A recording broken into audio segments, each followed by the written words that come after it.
Hi, folks. This is Dr. Kat Schreier. Welcome back to the Water Show and Water Citizen News. And we have a very special guest with us today. Tracy Mehan has been a force to be reckoned with within the water world for many, many years. As a former assistant administrator for water under George W. Bush, he's been head of the U.S. Water Alliance. He's been really a fixture in the water space for many years and is now the CEO, Executive Director for Government Affairs at the American Water Works Association, which is going, we all are, with their annual symposium. And this is something new, correct, Tracy? And welcome, Tracy. Well, thank you very much. Yes, it is new. Unfortunately, as with so many big meetings in the country, we canceled ACE, which was to be in Florida this June. And we watched the numbers of the number of COVID cases and everything very carefully and tracked that until we got to the point where we, had to make an up or down decision, and we made the difficult decision to cancel the in-person session. And now we are doing a virtual summit, which is virtual, and but it's certainly an opportunity for us to communicate with all the people in our sector and in not just our membership, but throughout the country who are interested in really crucial issues relating to the delivery of safe and affordable water. So September 23rd and 24th, tomorrow and the day after it runs. And if you're interested in registering, just go to AWWA.org. You got to get the plug in there, AWWA.org. We'd love to have you sign up. So. Fantastic. Yeah, and I mean, this is really, so as I explained before, we've been doing this whole Water Goes Virtual event, and seeing that, yes, obviously, COVID, tragic, horrible, canceling live events, not being able to see each other in person, which, I mean, these events are really a big deal for people in the water space. I mean, for so many of us, whatever little town, city office we're in, chances are we're the only people where we live who think as much about water as we do. And so to be able to get to an event where other people think about water and geek out over water stuff like we do, it's kind of a big deal. Yeah. Well, and again, we came up with a lot of different technical sessions, and I think those are very worthwhile for technical people, of course. And then we have some more broader policy discussions. I'm, for instance, having Thursday morning leading a what we call a fireside chat with Andrew Sawyers of EPA's Office of Wastewater Management and Jennifer Klain, who runs the Office of Groundwater and Drinking Water, our two top regulators, on everything from COVID to infrastructure finance to the lead and copper rule coming, and look forward to those discussions. And David LaFrance, our CEO, on another day is leading a broader discussion with everybody from George Hawkins to Sue McCormick from Great Lakes Water, and Seth Siegel, whose recent book, Troubled Water, has caused quite a bit of comment. Yeah, and that's one of the things that's always been nice about this particular event. And so often people in media, and this is one of the reasons why Water Citizen News was started, is that people in media generally, they'll look at water, they say, oh, water's boring, we've got our little water is sexy thing here, right? It's like, how do we get people not to just think of water as just being, super technical stuff, when, especially at an event like American Water Works Association and the ACE you mentioned earlier, that's the annual conference and exposition, that's across the board, and it does include some of these broader policy discussions. Why would someone who's not a water geek want to register for this event and become aware of some of the issues that are coming up related to water? Well, I think there was a long period of time, most of my adult life, when we took all these things for granted. Safe water, disposal of wastewater, you name it. And seriously, with droughts and a variable climate, water shortages in some areas of the world and even in our country, the post-Flint environment, the emergence of PFAS, the persistent bioaccumulative toxic that's generated a lot of state regulation because of its threat to drinking water. I think people are much more sensitized today, and it's also getting more expensive, which is probably a good thing because we paid for water for many years, but that brings on new challenges of affordability, especially for low-income customers. So Right. all these circumstances, I think, have caused water to be more of a front page story, which has good and bad elements, but any citizen who's interested in the well-being of their community is probably well advised to pay attention to its drinking water, and that's where our virtual summit can help you. Absolutely, absolutely, and really, I see this as such a huge opportunity because, for people who are not working for a water utility or consulting firm or whatever, where you have a big travel budget to cover the cost not only of registration but flying out there and everything else, to actually be front and center in these discussions and being able to find out what's going on. I mean, water awareness certainly has been increasing. I mean, you got, Greta getting up in front of the UN and everything, talking about, oh my God, our generation is so concerned about water. Why isn't anyone doing anything about water and climate and everything? And then to say, look, people are doing something. Show up, come to these meetings, find out what's going on, right? Yeah, and I think even, let's under best case scenario, we beat this COVID thing and get a vaccine and all that. I think we're going to be learning a lot how to use these new technologies, platforms, just because it's convenient and cost effective, and also because it increases our reach in terms of communicating our knowledge and our information and our message to a broader audience. So I think this virtual summit, we moved quickly to do this alternative partner because, we're trying to keep our presence in the market, if you will, the market of ideas, as well as the association world. But also, we need to start learning fast how we're going to deal with this, regardless of the path the COVID pandemic takes. Absolutely. Actually, let me jump ahead to the question I was going to ask you later, because it really ties into this idea of how we're using these online platforms. And this is something that came up with us, for years. By the way, I want to acknowledge you for being out in front when opportunities first came up to start putting out information online, right? And using social media to talk about water. We're talking 10, 12 years ago. I mean, there was Michael WaterWire, there was us with WaterCitizen's, and there was you with the blog, the posts that you put out there of book reviews and essays and things that really took it out of that very wonky, geeky, technical publications and industry publications, and into something that is available to a broader audience.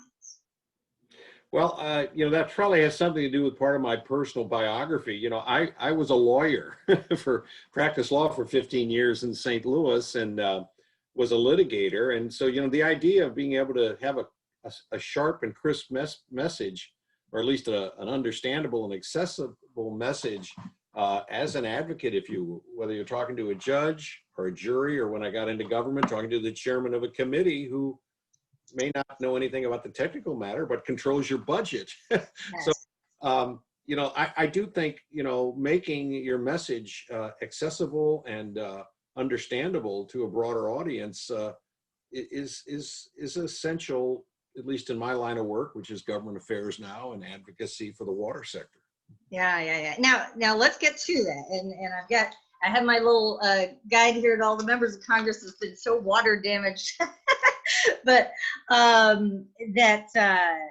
Congress, okay, major part of your role, and major part organizational role of the American Water Works Association, and especially the Water Utility Council. Tip O'Neill saying that all politics is local, and you can't get much more local than, does your town actually provide safe and reliable water supply for you to drink, for business to run, for food production, for anything else? So how does AWWA and the Water Utility Council work, and how are you doing that now when you have to do it all virtually? Well, the office I run is called Government Affairs, and we're based in Washington, D.C. There are 8 of us, and we do a lot of work on the Hill, but we also do probably even more work with EPA and the Department of Homeland Security on regulatory issues. Most of our colleagues are in our Denver headquarters. I have 150 of our colleagues back in Denver. There's just 8 of us here in Washington. And we do, as you say, work with something called the Water Utility Council, which is made up of 25, 27 members who all work for utilities. And they have been delegated by our board of directors, basically set policy for the association, at least day in and day out. There's sometimes some big matters which we elevate back up to the board, like litigation, for instance, if that were to come down the pike. And you're right, we sort of have to play the Washington game, but the inside game, but then we play the outside game. And that was a big part of the water fly-in that we did every year, where we get maybe 140, 150 of our members to come into town. We'd brief them, give them information, and then they would go up to the Hill and make maybe 300 to 400 visits of senators' offices, the members of Congress, or their staff, and deliver that message, which is a consistent national message, but from the perspective of the local water utility in the district or the community where the member of Congress or the Senate lives or is from. So that is a very crucial part, and it's something other water associations do too, and we do work in tandem during Water Week with Water Environment Federation, National Association of Clean Water Agencies, and other groups such as that. So yeah, it's got to be, you got to have expertise, you got to have presence in Washington, but you've got to have the outside game. That is, the people from back, real live voters, and people who are serving the community where the member of Congress or the Senate is from. And so that's a big part of it. And we're constantly sending out alerts and information, people to write and weigh in and express their position and try to give it that concrete, granular sense of how it's impacting their community back home or their water utility. So how, and actually, so let's back up. Not only did you guys have to cancel your June annual conference, yeah, but when COVID hit and, middle of March, is it going to be just a couple of weeks to the end of the month? Well, maybe it's going to be a little longer. One of the first events to go was Water Week. Yep. Yeah, no, it was. And a lot of other conferences too, specialty conferences and things we do. And, my office, I've been working from home since St. Patrick's Day. Mm-hmm. A few people have gone in now and then to deal with issues in the office, but this is a whole new way of doing business. And you're right, there aren't many meetings on Capitol Hill right now. So a lot of phone conference calls, a lot of Zoom meetings, Teams meetings, things like that, WebEx meetings. And, you do what you can. Right. You make do. And that's what we're doing. But we certainly want to maintain momentum and do the best we can in the circumstances. Let's talk about Zoom and some of the other options out there. And by the way, one of the things that I really enjoyed watching that you guys have done that some of the others have not is these Facebook Lives. Saw Kevin Morley from your office talking with Nancy Sullivan from your member services has been doing some of that already, reaching out to the different member offices. So that's really cool because that hasn't happened quite so much with some of the other associations. And, when this all first hit, we immediately went to work and said, what, let's start getting information out. There was a lot of confusion, a lot of panic, and let's have an event on water and COVID-19. And we were interviewing people like Kyla Jacobson and Andy Criken and David St. Pierre and Nancy Stoner.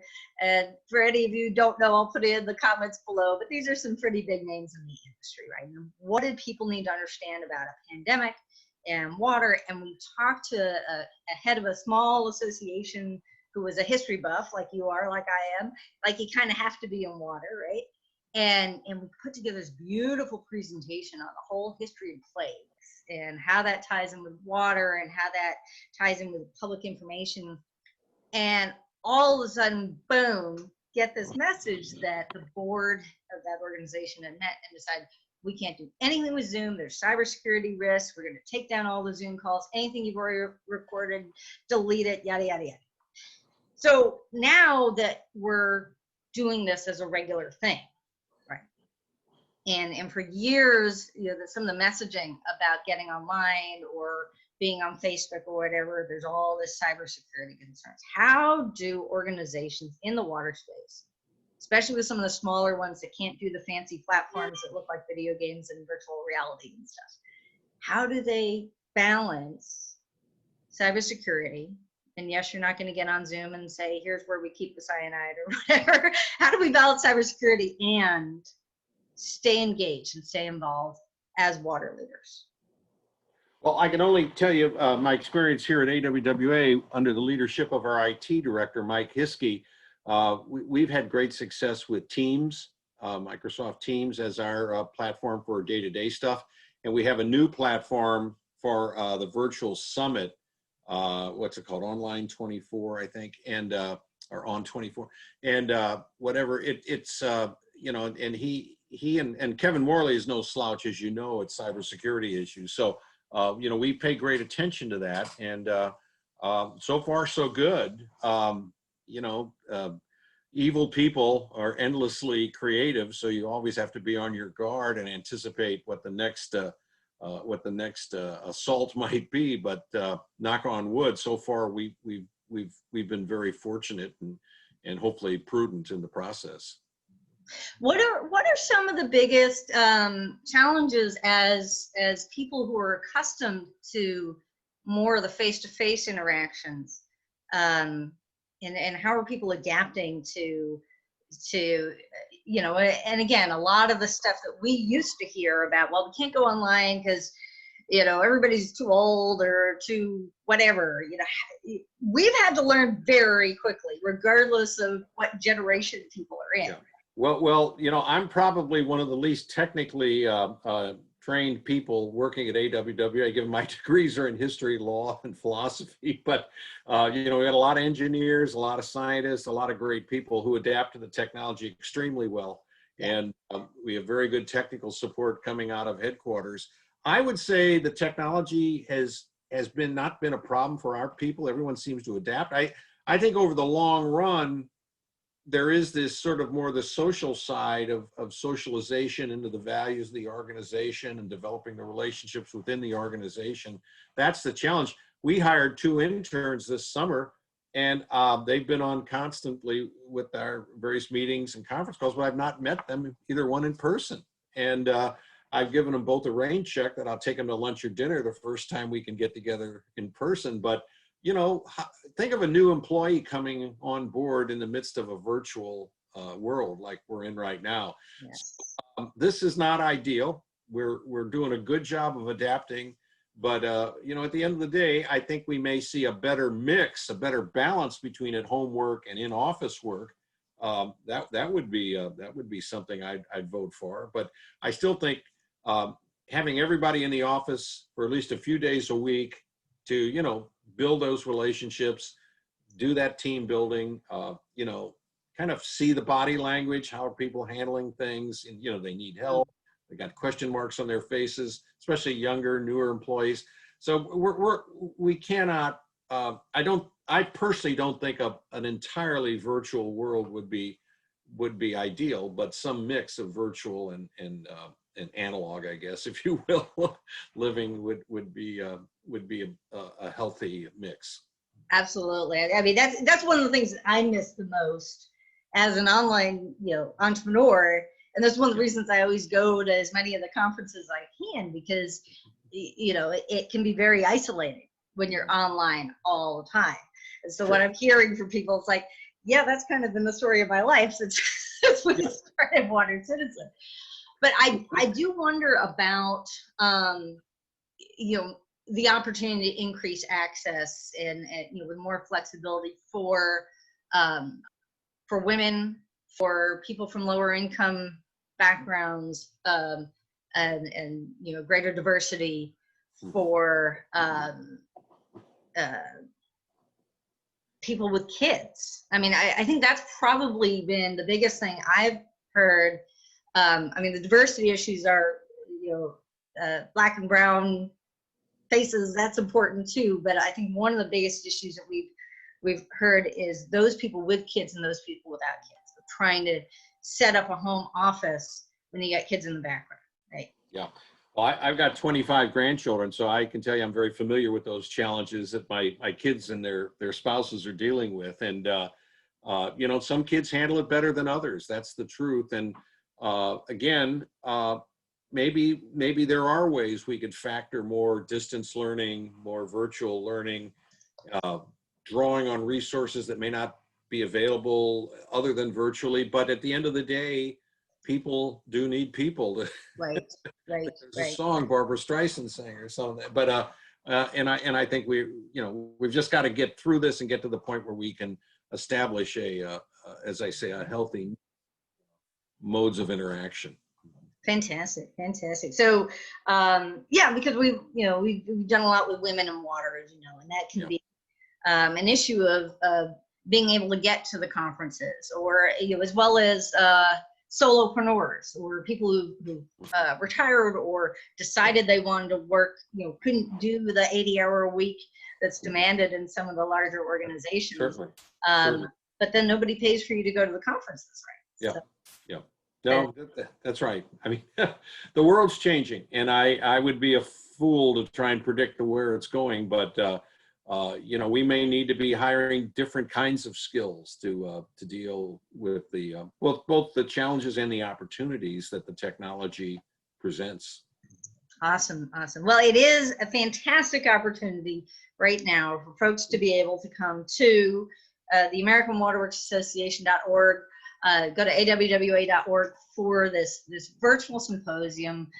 Try to catch as much as you can. Do you know, have you heard, or have you done sort of your, there's sort of that pre-event prep where you go through the program and you start. Yeah, got a lot of training had to go on, and there's a producer for every session, and we've had, like, for instance, I just had a session with Andrew Sawyer and Jennifer McLean from EPA yesterday to kind of walk them through to access it. Once you get them there, once you get everybody over the target, I think the conversations and the presentations go very well. But, getting into the new method, if you will, of interacting is something that we had to bring everyone along, including ourselves. So.